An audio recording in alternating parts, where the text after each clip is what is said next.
In your role as Minister for Data Protection, what influence do you expect to have over data protection in Irish society and the wider internet? It's a new role. It's only been established since July, and the ambition is to provide a whole of government approach to the very important issue of data protection.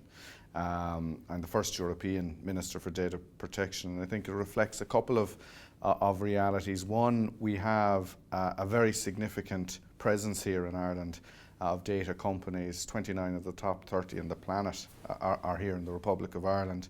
But also for all of our citizens and people, we are engaging to an ever-increasing extent with data, and how it is protected, how it is handled, how it is shared is becoming more and more important for all of us.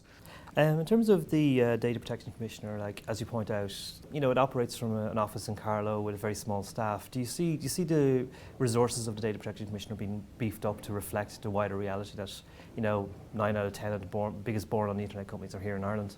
The office in Portarlington, where the Data Protection Commission has been located, has been excellently well run, and again I think the independence of the Data Protection Commission, now under our new Data Protection Commissioner Helen Dixon, really has been exemplary.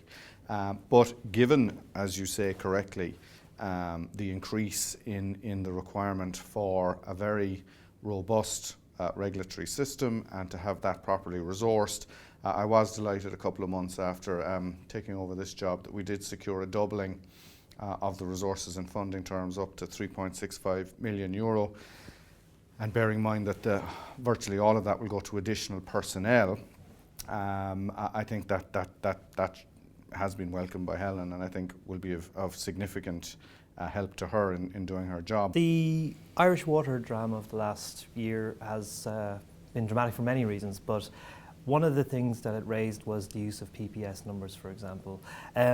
This has taught us all a lot of lessons about it raised people's awareness of their own personal data, but B, it brought to mind bigger questions about what companies and organisations are doing with things like PPS numbers. What are the lessons you think were learned from this whole saga?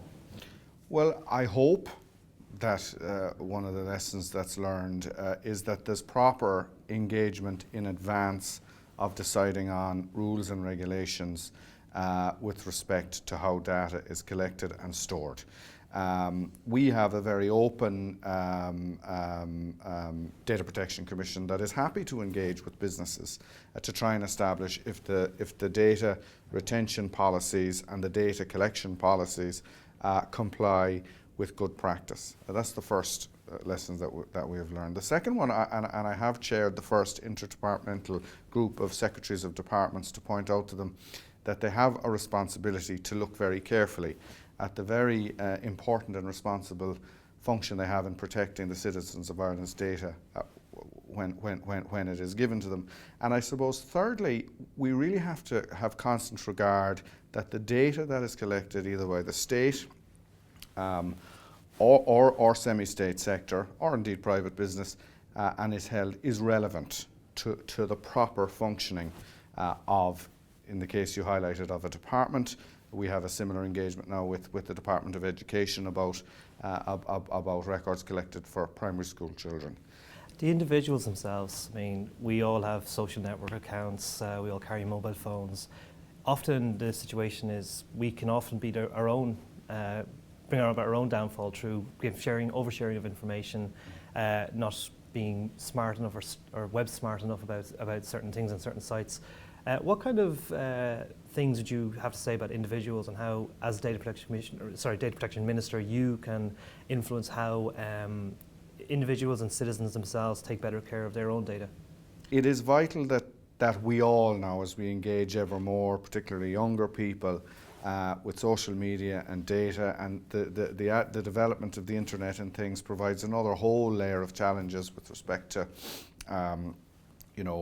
implied consent for data sharing and who's data processing and controlling and so on and so forth. But I think we need to take the opportunity on Wednesday to say to people, the voluntary disclosure of your own personal data is something you should consider.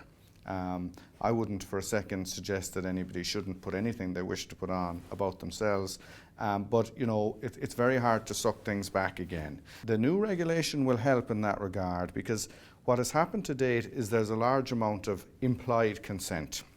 In the future, we will see more explicit consent. So you know, when you sign up to various